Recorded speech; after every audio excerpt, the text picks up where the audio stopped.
창세기 강의 44번째 시간입니다. 우리 창세기 43장 1절로 15절 읽게 되면 이르리로다 라는 제목으로 말씀 함께 좀 나누겠습니다. 계속해서 요셉이 형들과 만남이 이루어졌으나 아직 화해까지는 가지 않았습니다.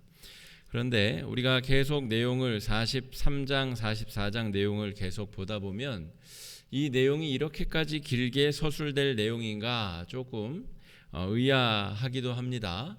형들이 계속해서 왔다 갔다 하면서 요셉이 형들을 시험하고 또 그들의 진실된 회개를 촉구하는 여러 시간적인 텀을 두게 되는데 그 기간이 절대로 짧지가 않습니다.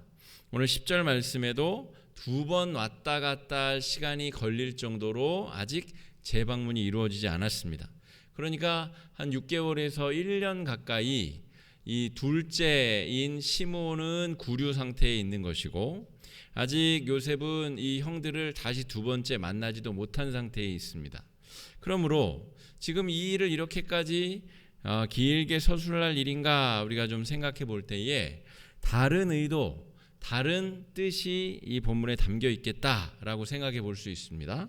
다른 뜻이라고 하는 것은 요셉과 형들 사이에 벌어지는 일들 뿐만이 아니라 이 상황을 통하여서 우리들, 현대를 살아가는 우리 신앙인들이 우리의 삶을 바라보는 여러 지혜와 식견들과 통찰들을 얻어야 될 그런 의미에서 이 부분이 길게 서술이 된 거 아닌가 생각해 볼 수 있습니다.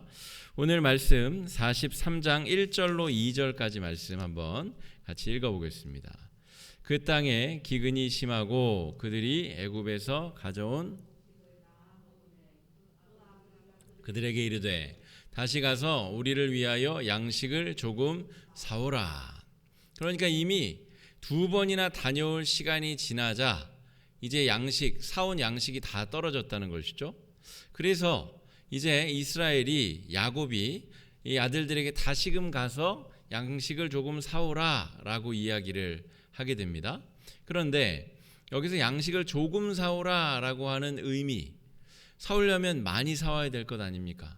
지금 이미 사온 것도 다 떨어졌고 또 언제까지 다 될지 모르는데 조금만 사오라 라고 이야기를 했다는 것, 어떤 의미가 있을까요? 아마 야곱, 그러니까 이스라엘의 내면 안에 지금 이런 고민들이 들어있는 것이 아닌가 생각해 볼 수 있습니다. 지금 기근이 길어지고 있어요. 그리고 양식을 지금 공급받기는 해야 됩니다. 이런 필요가 있어요. 그런데 애굽에 갇혀있는 시므온에 대한 염려도 되기는 합니다. 그런데 양식을 조금만 사오라 라고 하는 것은 너희들이 내려가서 들키지 않고 그 애굽 총리에게 들키지 않고 올 만큼 조금만 사가지고 오라는 말입니다. 그러니까 갇혀있는 시므온을 지금 구출해 오겠다는 이야기입니까? 아닙니까? 아닙니다. 그냥 시므온은 거기에서 그냥 죽든지 어떻게 되든지 모르겠고 지금 말제 아들 베냐민을 지키는 것이 훨씬 더 지금 이스라엘에게는 중요한 일이다라고 생각해 볼 수 있어요. 그리고 식량은 떨어졌죠. 또 베냐민이 지금 다시 가게 되면 요셉을 잃어버리듯이 잃어버릴 수도 있기 때문에 지금 야곱의 심령이 아주 복잡한 여러 문제들로 가득 차 있는 상태다, 이렇게 말할 수가 있겠습니다. 여러분, 야곱에게서 보듯이 여러분 우리가 겪고 있는 여러 문제들은 해결되는 것 같지만 절대로 해결되지 않습니다. 이게 끝나면 다음 문제들이 이어지게 되어 있고 그것이 또 끝나면 2가지, 3가지 문제로 문제가 확산되거나 더 커지기도 하고 문제가 사라지고 없어져야 되는데 계속해서 연달아 발생하고 있고 또 커지기도 하고 여러 가지로 나누어지기도 합니다. 왜 문제들은 해결되지 않을까? 오늘 이 43장이 장황하게 오늘 이 중요한 창세기 말씀에 기록되어 있는 이유는 우리의 삶을 좀 돌아봐라 라고 하는 하나님의 뜻이 아닐까 싶습니다.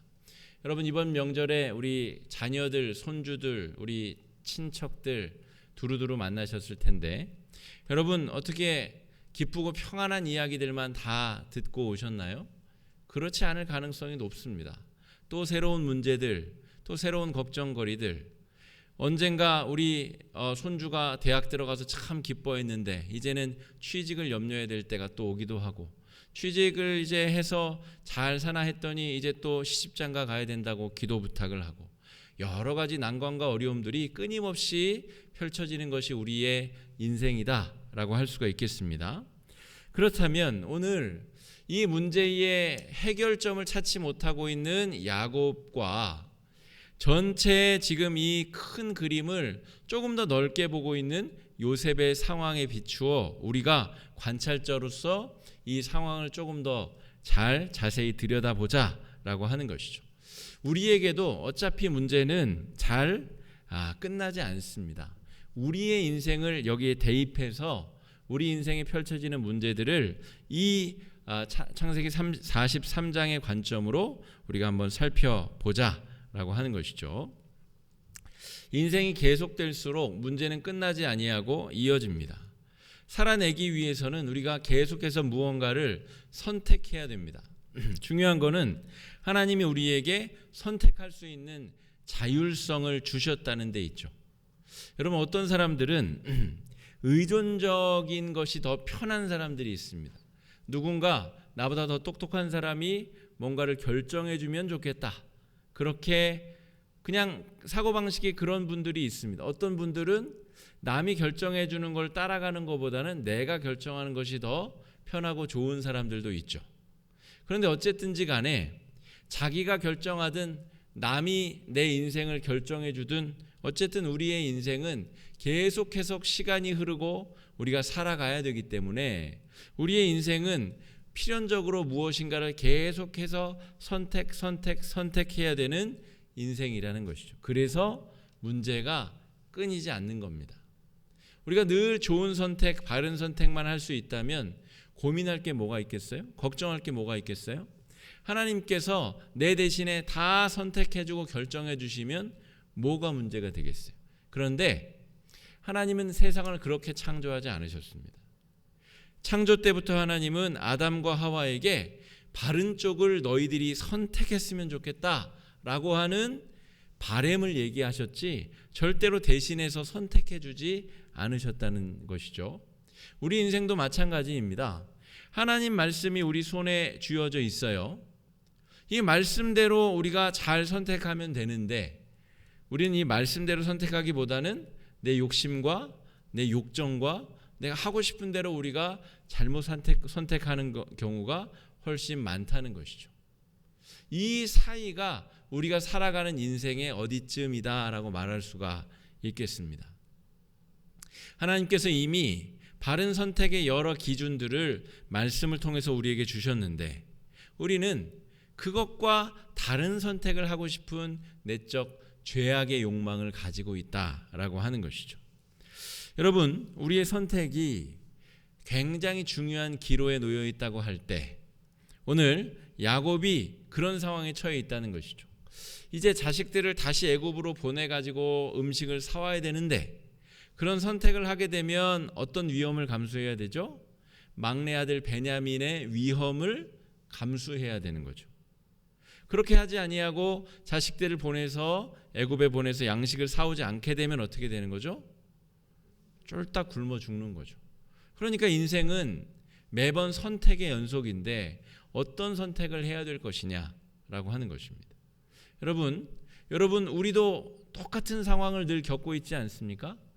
우리가 내일 아침에 뭐 먹을까? 그런 선택도 해야 되고 집을 사야 되나 팔아야 되나? 그런 선택도 해야 되고 내 자식을 어떤 길로 지도해야 되나? 그런 중요한 선택도 해야 되고 여러분 우리 인생에 늘 선택의 연속이 이어지는데 오늘 야곱의 경우 그 선택이 어떠한 과정을 통해 이루어지는지 우리가 한번 보자는 것이죠. 여러분 코로나 시대를 우리가 지내고 있습니다. 어젠가 오늘인가 2만 명을 넘어섰죠. 2020년 2월에 1000명 넘었다고 대구에서 막 이제 신천지 때문에 해서 1000명 넘었다고 우리가 막 전국적으로 한번 난리가 난 적이 있습니다. 여러분 1000명 넘었을 때 우리가 그런 경험이 있는데 지금은 2만 명이 넘어서 2만 몇천 명씩 걸리고 하루에 또 매일매일 그 정도의 숫자가 앞으로 더 감염률이 높아질 수도 있다라는 것이죠. 여러분, 이 위기의 시대에 한치 앞을 내다볼 수 없고 정말 안개 속을 걷는 것 같은 이 위기의 시대에 우리가 어떤 선택이든 또 해야 된다는 것이죠. 하나님이 다 선택해 주면 좋을 것 같은데 하나님은 네가 바른 선택을 할 수 있도록 가이드도 해주시고 말씀도 주시고 또 설교자를 통하여 말씀도 전해주시지만 절대로 그것을 강제로 하나님이 정해놓고 선택해 주시지는 않는다는 것이죠. 이 위기의 시대에 우리가 선택의 기로에 섰는데 어떤 선택을 어떻게 해야 될 것이냐라고 하는 것을 오늘 말씀 속에서 좀 찾아보면 좋을 것 같습니다. 4절 말씀 한번 읽어보겠습니다. 아버지께서 우리 아우를 우리와 함께 보내시면 우리가 내려가서 아버지를 위하여 양식을 사려니와. 이 선택에 있어서 야곱의 지금 갈등은 베냐민을 지금 보내야 되는데 보내기 싫다는 것이거든요. 베냐민까지 없어지게 되면 자기는 살아있으나 살아있는 게 아닌 것 같은 절망에 빠져 있는 것이고, 하나님을 믿는다고 하지만 요셉도 사라진 마당에 하나님께서 이 베냐민을 지켜주실 것이라고 하는 확신이 안 드는 것이 지금 야곱의 어려움이라는 것이죠. 그래서 지금 다시 양식을 사러 애굽으로 보내지 못하고 있었는데, 유다가 말하기를 우리 아우를 우리와 함께 보내시면 우리가 내려가서 아버지를 위하여 양식을 사올 것입니다. 여러분, 우리가 어떤 선택을 하기 위해서는 반드시 무엇인가를 내려놓아야 됩니다. 그런데 내려놓지 아니하고 어떤 선택을 하려 하면 오늘 야곱과 같은 이 내적 갈등에 사로잡히게 된다라고 하는 것이죠. 무언가를 얻기 위해서는 우리가 다른 쪽에 있는 무언가를 내려놓아야 됩니다.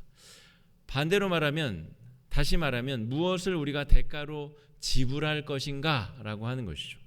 하나님을 믿으면서 하나님이 기뻐하시는 선택을 하기 위해서 우리는 어떤가를 내려놓아야 됩니다. 이 내가 가진 재산이 다 내 것 같은데 그 중에서 하나님 앞에 예물을 드리려고 하니 이게 아까운 마음도 들잖아요. 그 마음을 내려놔야 예배가 온전히 하나님 앞에 드려질 수 있습니다. 그 마음을 내려놓을 수 있겠느냐? 내 재물이라고 여겼던 그것이 이게 내 것이 아니구나, 전부가 하나님 것이구나 라고 하는 인식의 전환이 이루어지느냐? 내가 무엇을 내려놓아야 어떤 선택을 할 수 있을지가 결정이 되는데, 지금 야곱은 베냐민도 내려놓고 싶지 않고 양식은 사오고 싶고, 그래서 2절 말씀에 너희들이 내려가서 조금만 사와라, 그냥 들키지 말고 들키지 않을 만큼 숨어 들어가서 조금만 구해와라 이겁니다. 그랬더니 4절에서 유다가 그렇게는 안 됩니다. 그 지금 총리가 우리의 얼굴을 다 알고 있더이다. 아버지가 살아계시냐고 묻더이다. 우리 가정사에 대해서 캐묻더이다. 우리를 이방인의 외국의 첩자처럼 여기더이다. 우리가 동생을 데려가지 아니하면 지금 양식을 사올 수 없는 상황입니다 라고 이야기를 합니다. 그러니까 야곱으로서는 이러지도 못하고 저러지도 못하는 상황이라는 것이죠. 여러분, 우리 인생에 바른 선택을 하고 싶다라고 하면 먼저 뭘 내려놓을 것인가를 생각하고 결정해야 됩니다. 안 내려놓고 이것도 붙잡고 저것도 붙잡으려면 결정만 느려지고 판단만 흐려질 수밖에 없다는 것을 잘 기억해야 됩니다. 지금 이 코로나 와중 아주 중요한 결정의 기로라고 제가 아까 말씀을 드렸죠. 여러분, 2만 명이 넘어가는 이 중요한 시기에 뭘 내려놓고 뭘 선택하시겠습니까? 코로나가 위중하니까 신앙은 좀 뒤로 내버려 두고 우리가 다른 안전한 것, 내 생업, 생계, 그렇게 결정할 수도 있겠죠. 그죠? 그게 옳고 그르고의 문제를 이미 넘어선 것 같습니다. 어떤 분에게 있어서는 신앙보다 먹고 사는 것이 훨씬 더 중요한 문제일 수 있죠. 그건 존중받아야 됩니다. 그게 바른 것이냐 그른 것이냐의 판단은 우리가 조금 지금 상황에서는 유보할 필요가 있습니다. 그러나 말씀은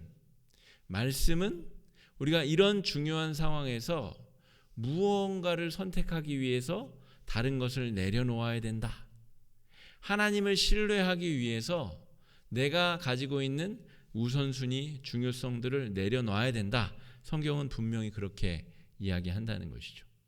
여러분, 이 코로나 와중에 정말 중요한 신앙의 성장, 신앙의 진보를 이룰 수 있는 중요한 시점이기도 합니다.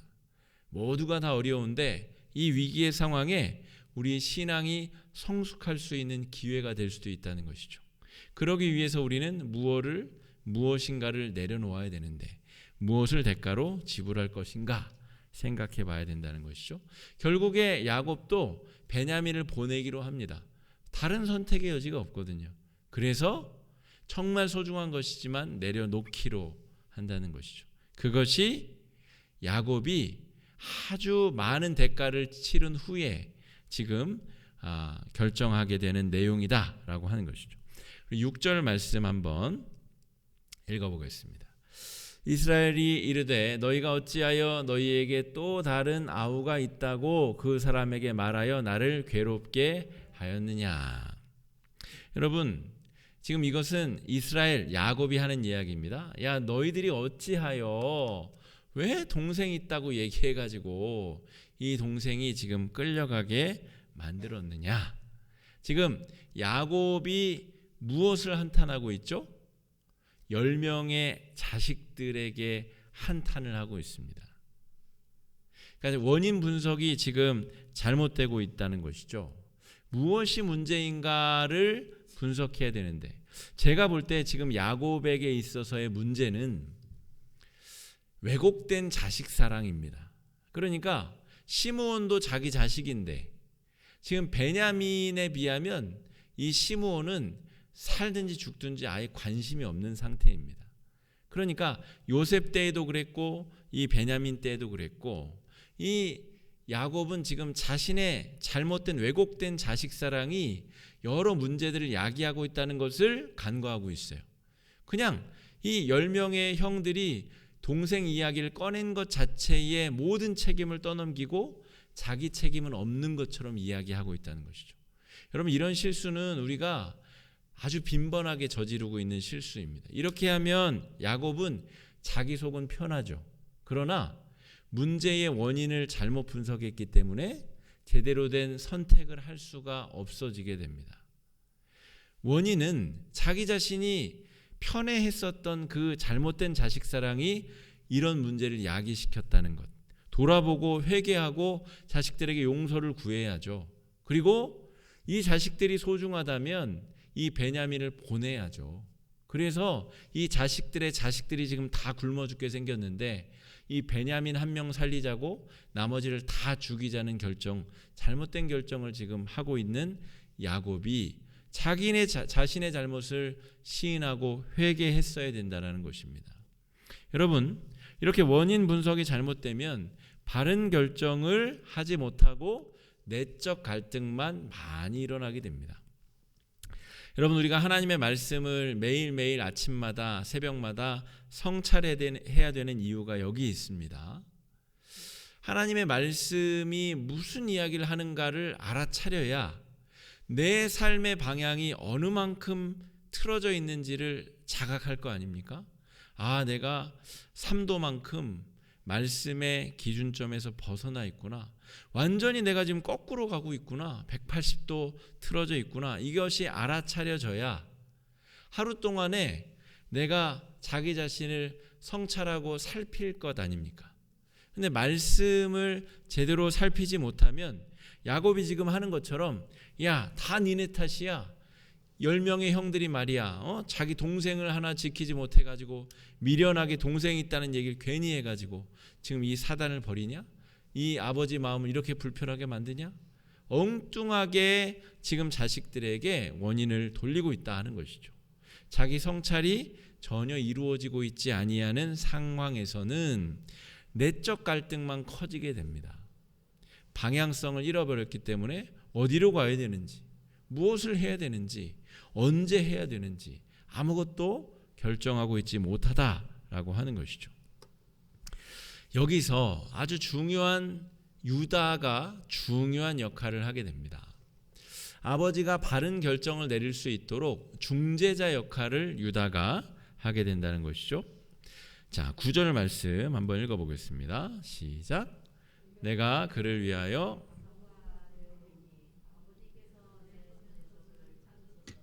내가 만일 그를 아버지께 데려다가 아버지 앞에 두지 아니하면 내가 영원히 죄를 지리다. 여러분, 유다가 창세기 38장에서 자기 며느리와 관계를 맺고 아들이자 손주 손녀들을 낳는 이야기를 살핍니다. 거기서 유다가 왜 나왔을까? 제가 그 이야기를 말씀드린 적이 있죠. 루벤, 시몬, 레위 모두 장자의 권위를 다 미리 잃어버렸습니다. 그래서 네 번째 아들 유다가 장자의 위치를 차지하게 되는데, 영적으로 오늘 이 43장 9절에서도 보면 왜 예수님이 유다의 혈통으로 태어나시는가, 그 증거가 드러나게 됩니다. 유다가 자기 동생의 생명을 자기가 책임지겠다. 여러분, 이 말이 무슨 의미가 있습니까? 내려갔다가 동생 잃어버리게 되면 유다의 이 호언장담이 여러분 무슨 가치와 의미가 있습니까? 그런데 다른 지금 시므온을 빼고 지금 9명의 형들 중에 아무도 이렇게 나서는 이가 없다는 것이죠. 그냥 굶어 죽든지 아니면 동생을 납치해서 끌고 가든지 둘 중에 하나를 해야 되는데, 아버지의 그 마음, 복잡한 마음을 헤아려서 또 지금의 문제를 극복하기 위한 중재자, 뭔가 노력을 하는 사람이 유다로 등장하고 있다는 것이죠. 내 생명을 내가 담보가 되겠습니다. 이 동생을 내가 못 데려오면 내가 모든 것을 걸고 책임을 지겠습니다. 어떻게 책임을 지겠어요? 못 데려오면 다 끝나는 거지. 그렇지만 말이라도 유다가 이렇게 하고 있다는 것이죠. 그런 각오로 동생을 지켜오겠습니다, 아버님이라고 지금 중재자, 화해자의 역할을 하고 있다는 것이죠. 오늘 새벽 말씀이 요한복음 17장 예수님의 대제사장적 기도의 내용이었습니다. 내일 새벽 말씀이 이제 예수님이 이제 잡히시거든요. 그 잡히시기 전에 예수님이 정말 자신이 이 땅에 온 이유를 기도문 형식으로, 내가 왜 이 땅에 왔으며 내가 하나님과 인간 사이에 그 중보자의 역할을 감당하기 위해서 지금 이 일을 하고 있다라는 것을 지금 17장에서 말씀해 주고 계신데, 유다가 그런 역할을 감당하고 있다는 것이죠. 여러분, 코로나 시기를 우리가 지내고 있는데, 여러분, 교회가 유다와 같은 역할을 해야 됩니다. 여러분, 세상 모든 사람들이 두려워서 벌벌벌벌 다 떨고 있는데 인류가 멸망하는 것은 아닌가? 인류가 다 좀비처럼 되는 것은 아닌가? 이 경제적인 위기, 어려움을 어떻게 타파할 것인가? 이 어려움 속에서 정치인들은 서로 자신들의 이익을 지금 얻고자 막 또 서로 애쓰고 노력하지 않습니까?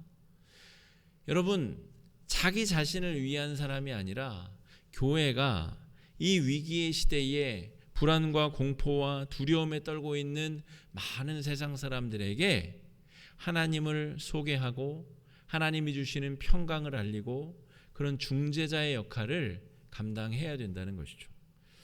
43장의 이 지루한 설명에 대해서 우리가 다른 이유를 발견할 수 없습니다. 교회가 이 위기의 때에 무슨 역할을 감당해야 되는지를 지금 잘 성찰하고 배우라는 의미로 우리에게 이 말씀을 들려주고 계신 것이죠. 자, 8절 말씀 한번 읽어보겠습니다. 8절입니다. 시작. 유다가 그의 아버지 이스라엘에게 이르되 저 아이를 나와 함께 보내시면 우리가 곧 가리니 그러면 우리와 아버지와 우리 어린 아이들이 다 살고 죽지 아니하리이다. 지금 유다가 얘기하는 것은 모두가 다 살기 위한 최선의 방법을 지금 아버지에게 제시하고 있다는 것이죠. 그리고 자기 자신의 대속, 그러니까 내가 이 아이의 생명을 내가 책임지겠습니다. 내가 대신이라도 갚아내겠습니다라고 하는 중재자의 역할, 중재자의 노력을 하고 있다는 것이죠. 여러분, 8절 말씀대로 교회는 이 세상을 향하여서 나아가서 이 두려움과 공포 가운데 있는 사람들을 향하여서 여러분, 살 길이 있습니다. 여러분, 두려움과 공포가 아니라 영생의 길이 있고 하나님께서 위기에 처한 사람들을 도우시고 돌보시는 은혜의 길이 있습니다. 라고 우리가 유다처럼 중재자의 역할을 잘 감당해야 된다는 것이죠. 여러분, 코로나 시대에 세상 사람들이 다 두려워하는데 교회는 더 두려워하고 교회는 더 걱정에 사시나무 떨듯이 발발발발발발 떨고, 여러분, 그러면 누가 중재자의 역할을 한다는 말입니까? 성령이 머무시는 성령의 공동체, 하나님 예수의 영이 머무시는 공동체가 그 역할을 감당해야 되지 않겠습니까?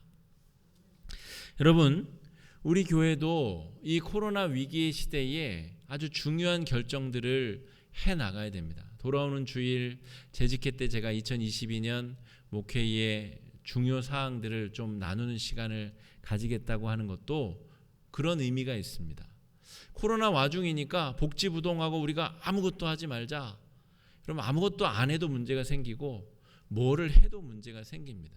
그렇다면 바른 결정을 하고 우리가 무슨 결정을 하고 어떤 방향성을 가지고 어떻게 나아갈지 우리가 함께 같이 기도하고 준비하고 나아가야 되는데, 말씀을 근거해서 교회가 이 시대와 이 상황에 대한 중재자 역할을 어떻게 감당할 것인가를 고민하고 바른 결정을 내려야 된다는 것이죠.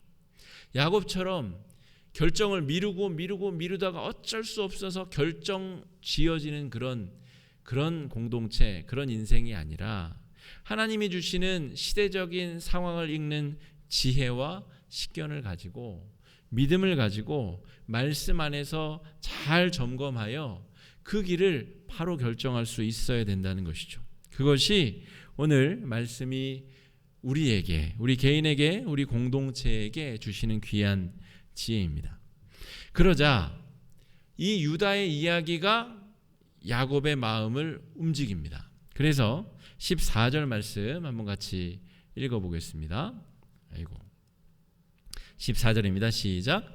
전능하신 하나님께서 그 사람 앞에서 너희에게 은혜를 베푸사 그 사람으로 너희 다른 형제와 베냐민을 돌려보내게 하시기를 원하노라. 내가 자식을 잃게 되면 이르리로다. 참 못난 아버지입니다. 그죠? 너희 다른 형제, 이게 누굽니까? 지금 잡혀있는 시몬입니다. 베냐민은 베냐민이라 부르는데 시몬은 이름도 안 불러줘요. 그리고 자식을 잃게 되면 이르리로다. 지금 붙잡혀 있는 자식은 자식 아닙니까? 이렇게 못난 아들, 중재자의 역할을 감당하지 못하는 하나님의 백성들은 이런 못난 모습을 띠고 있다는 것이죠.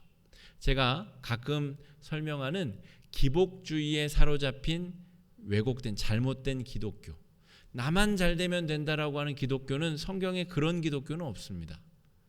기독교인은 작은 예수로 살아가야 되기 때문에 자기 자신만 꼴랑 구원받고 잘 먹고 잘 사는 그런 기독교는 없다니까요.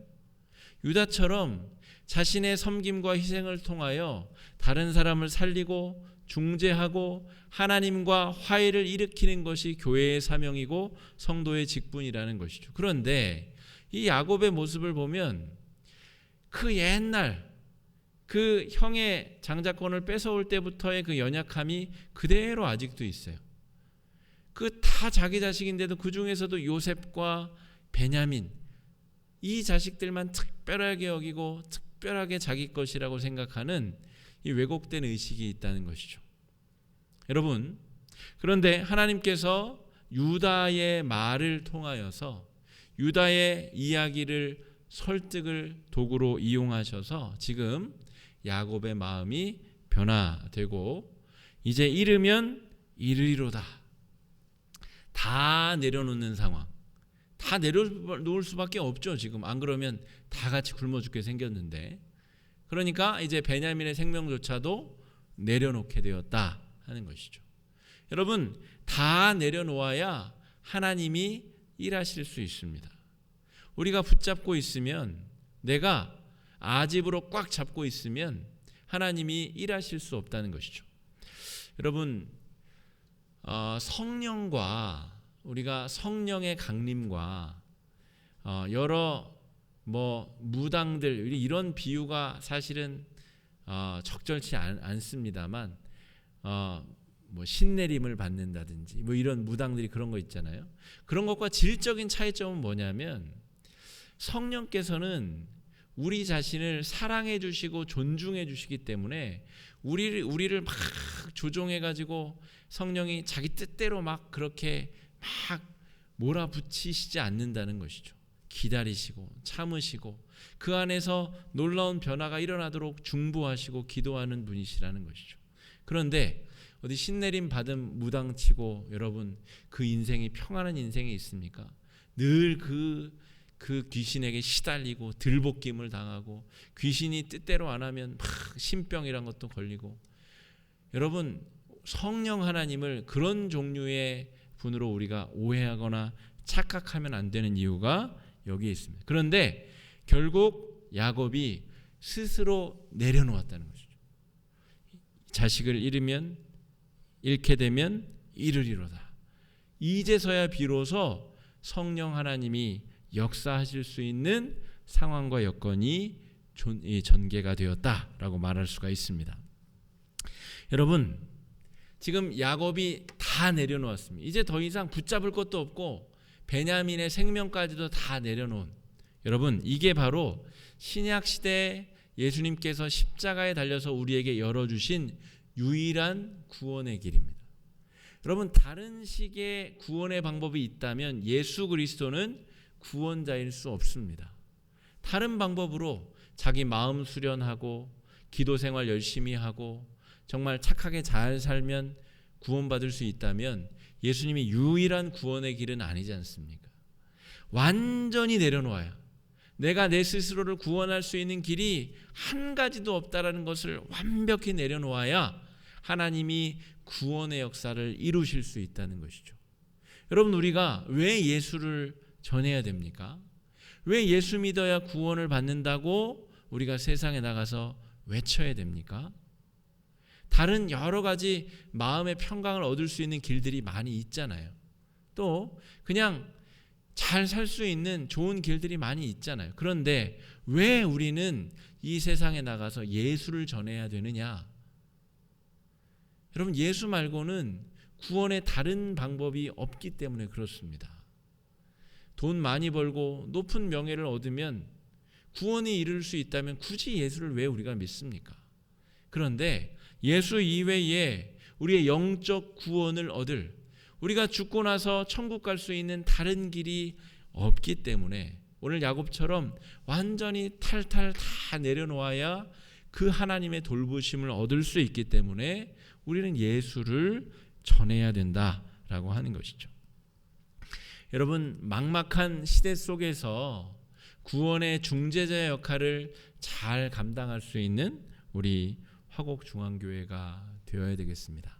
돌아오는 주일 우리 재직회 때 제가 말씀드릴 것도 이런 것입니다. 여러분, 목장 모임이 주일 오후에 아직도 많은 분들이 안 들어오고 계시는데, 여러분, 주일 오후에 목장 모임을 하는 것도 그냥 우리가 친해지자고 하는 게 아닙니다. 그냥 사교 생활을 하자고, 우리가 사교 생활을 할 데가 없어가지고 우리 온라인 모임으로 이렇게 모입니까? 그게 아닙니다. 예수 말고는 다른 구원의 길이 없다는 것을 우리가 재차 확인하지 않으면 우리의 이 오래된 죄성이 우리로 하여금 믿음에서 떨어져 나가게 만들기 때문에 주일 예배 때도 만나지만 따로 우리가 목장에서 만나서 왜 예수가 유일한 구원의 길인가를 다시 한번 또 확인하고 점검하자는 것이죠. 그렇게 하지 않으면 우리의 죄성이 우리를 죄악 가운데로 끊임없이, 오늘 야곱이 끝끝내 결정하지 못하고 결정을 미루는 것처럼 이런 연약한 모습으로 우리를 이끌어 간다는 것이죠. 여러분, 야곱이 수많은 기적과 이적과 은혜를 경험한 사람 아닙니까? 야복강가에서 하나님과 씨름을 한 사람 아닙니까? 그런데도 여전히 하나님을 절대적으로 믿고 있지 않습니다. 베냐민을 보내면 하나님이 베냐민을 지키실 것이라 믿지 않는다는 것이죠. 그러니까 여전히 내려놓지 못하는 이 연약함이 있는데, 여러분, 이 막막한 시대를 살아가는 사람들을 향하여서 교회가 예수만이 구원의 길이다, 그걸 어떻게 알리고 전할 수 있는가를 우리가 생각해보고 지금 당장 결정해서 지금 해야 될 일들을 우리가 감당해야 되겠다라고 하는 것입니다. 오늘 이 43장 1절로 15절까지 말씀을 통하여 우리 개인적인 신앙에, 또 우리 화곡중앙교회 공동체 위에 하나님의 그 귀한 뜻이 전달되어지기를 주님의 이름으로 축복합니다. 이 시간에 우리 4가지 정도 기도 제목을 놓고 함께 기도하는 시간을 갖겠습니다. 첫 번째 우리 기도 제목은 이것입니다. 끊임없이 이어지는 우리 문제들 가운데 여전히 우리가 허우적거리고 있는 것은 아닌가. 야곱처럼 이러지도 못하고 저러지도 못하고 마음만 끓이면서 그렇게 가고 있는 것은 아닌가. 하나님께 해결책이 있다, 하나님이 구원자다라고 믿지 못하고 여전히 자기 자신이 그 문제의 해결자임을 자인하고 스스로 허우적대고 있는 것은 아닌가. 하나님만이 문제의 해결자이시며 구원자이심을 인정하며 고백하는 인생, 다 내려놓을 수 있는 은혜의 삶을 살 수 있게 해달라고 이 시간에 함께 기도하며 나아가겠습니다. 기도하겠습니다. 사랑의 주님, 늘 감사합니다. 여전히 주님께서 이끌어 주시고 붙들어 주심을 의지하지 아니하고 주님, 내가 붙들고 내가 흔들고 내가 결정하려고 하는 연약함을 가지고 주님 전전긍긍하고 있는 우리들의 모습을 발견하게 됩니다. 주님, 우리를 불쌍히 여겨주시고 예수 그리스도의 십자가 보혈로 구원받은 우리가, 우리의 생명이 하나님의 것임을 인정하는 우리가, 우리의 모든 소유가 하나님의 것임을 인정하는 우리가 어찌하여 여전히 손에 베냐민을 붙잡고 내려놓지 못하고 내가 내 삶의 해결자, 주권자라고 믿고 살고 있는지 주님 돌이켜보게 하여 주시옵소서. 주님, 우리 화곡중앙교회가 이 위기의 시대에 주님 중재자 역할을 잘 감당하게 하여 주시옵소서. 불안과 공포와 두려움에 떨고 있는 세상 사람들에게 예수 그리스도 구원의 길, 예수 그리스도 생명의 길을 전할 수 있는 믿음의 공동체 되도록 인도하여 주시옵소서.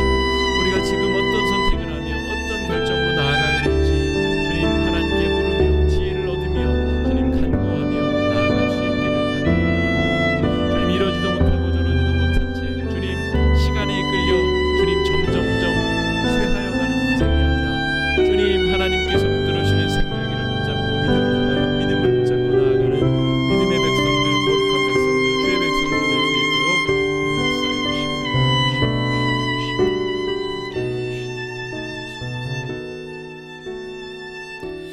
두 번째 기도 제목입니다. 위기의 상황은 잘못된 우리의 생각을 바로잡고 바르게 결정하기 위한 기회라고 볼 수 있습니다. 이 코로나 상황을 통해서 우리가 혹여 잘못된 선택을 할 수 있습니다만 하나님의 말씀에 우리가 집중하다 보면 말씀이 이야기하는 바른 결정, 그 바른 결정으로 우리가 나아갈 수 있을 줄로 믿습니다. 이 불안한 공포의 시대에 말씀을 더욱 붙잡는 인생들 되게 하여 주시고 우리 개인과 우리 교회가 바른 길을 찾고 선택할 수 있게 해달라고 이 시간에 함께 기도하며 나아가겠습니다. 기도하겠습니다. 하나님, 은혜를 감사합니다. 이 위기의 시대에 우리가 주님 허우적대고 또 잘못된 결정들을 하고 있는 것은 아닌지 돌이켜보게 하여 주시옵소서.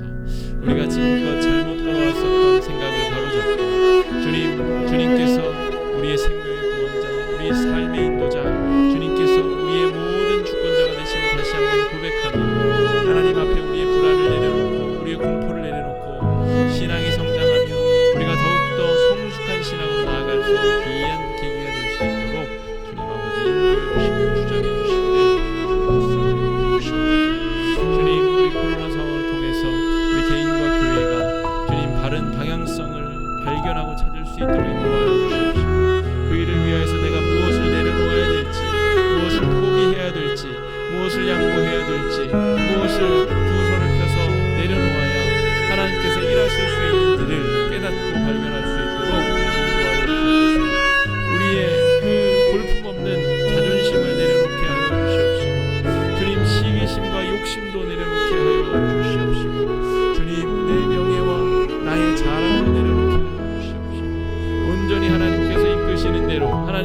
하시고자 하는 대로 우리 자신을 내려놓고 맡길 수 있도록 주님 인도해 주시고 주장해 주시고 역사해 주시고 세 번째 기도 제목입니다. 유다가 자신을 희생하여 모두를 살릴 수 있는 중재자가 된 것처럼 우리 교회가 좋은 중재자가 되어서 이 지역사회에 우리 교회를 오가는 수많은 사람들에게, 우리 교회를 또 경험하고 바라보는 많은 사람들에게, 우리 교인들과 접촉하고 만나는 수많은 생명들에게 예수 생명을 전하고 구원의 복음을 전하는 귀한 교회로 우리 교회가 쓰임받을 수 있도록, 이 코로나 위기의 상황이 오히려 우리 교회에는 아주 중요한 전환점을 맞이할 수 있는 기회가 될 수 있도록 위해서 몸된 교회를 위해 한번 기도하는 시간 갖겠습니다. 기도하겠습니다. 사랑해 주님, 은혜를 감사합니다. 주님, 유다가 자기 자신을 희생하여 아버지를 설득하고 자기 자신을 주님 희생물 삼아서 주님 아버지가 바른 판단을 내릴 수 있도록 주님 중재자 역할을 감당하는 것처럼 주님 우리 호흡중앙교회가 이 시대 속에 살아가는 많은 사람들에게 주님 좋은 중재자가 될 수 있도록 주님 인도하여 주시옵소서. 예수 생명의 유일한 구원의 길을 전하는 교회가 되게 하여 주시옵시고, 무엇이 참 행복의 길인지, 무엇이 참 회복의 길인지, 무엇이 영생의 길인지 주님 이 세상에 전하는 주의 아름다운 백성들 되도록 주님 인도해 주시고 역사해 주시고 주장하여 주시옵소서.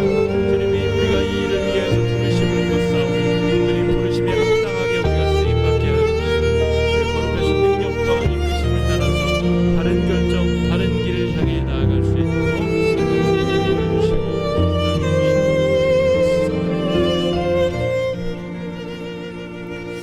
마지막 기도 제목입니다. 우리 개인적인 기도 제목을 위해서 기도해 주시고, 우리 코로나19 확진자가 폭증하고 있는데 주님 이 문제가 주님 해결점을 찾을 수 있도록 주님 여러 의학자들 또 과학자들에게 지혜와 능력을 주시고 또 전 지구적으로 우리가 이 문제를 함께 타개하기 위해서 지도자들이 뜻을 합치고 마음을 합치고 문제를 해결해 나갈 수 있도록 기도해 주시고, 교회 내 어르신들, 환자들, 위기에 처한 성도들을 위해서 기도해 주시고, 온라인 목장 모임이 더 활성화될 수 있도록 여러분 위해서 함께 기도해 주시기 바랍니다. 기도하겠습니다. 사랑해 주님, 여러 가지 개인적인 기도 제목들 가지고 나왔습니다. 건강에 어려움이 있는 성도들 붙잡아 주시옵시고, 경제적인 어려움, 사업의 어려움, 직장의 어려움을 겪고 있는 성도들 주님 그 어려움으로부터 건져 주시옵시고, 주님 주께서 허락하여 주시는 생명과 평화와 위로를 경험하는 귀한 백성들 되도록 주님 인도해 주시고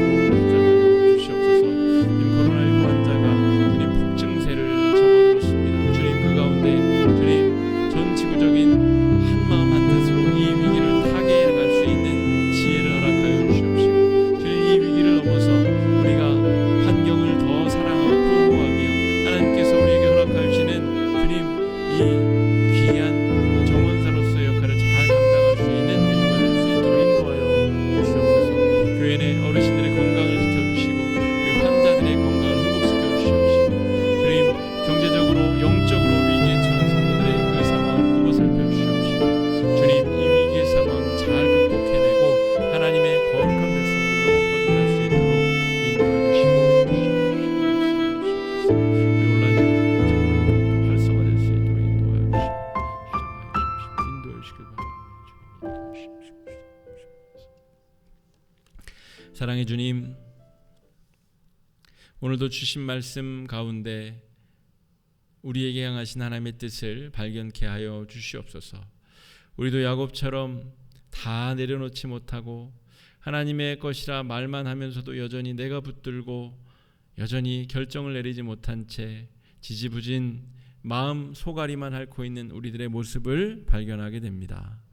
주님, 우리의 생명과 모든 소유, 우리가 누리고 있는 모든 것이 주님 것이고 주님께로부터 받았음을 인정하고 고백하며 철저히 주님 하나님께서 나를 도구 삼아 하나님의 나라를 이끌어 주십사, 하나님의 나라를 확장시켜 주십사 고백할 수 있는 복된 인생들 되도록 인도하여 주시옵소서. 주님 하나님께서 우리의 인생을 열어주시고 우리 교회가 나아갈 길을 열어주셔서 정말 보람있고 알찬 신앙생활, 영적으로 성숙하는 신앙생활 할 수 있도록 인도해 주시고 주장하여 주시옵소서. 그리하여서 주님 이 시대를 향한 중재자의 역할, 화해자의 역할, 중보자의 역할을 잘 감당할 수 있는 우리 개인의 성도들, 우리 교회 될 수 있도록 인도하여 주시옵소서. 은혜 주심을 사모하옵고 귀하고 복되신 예수님 이름으로 간절히 기도드립니다. 아멘.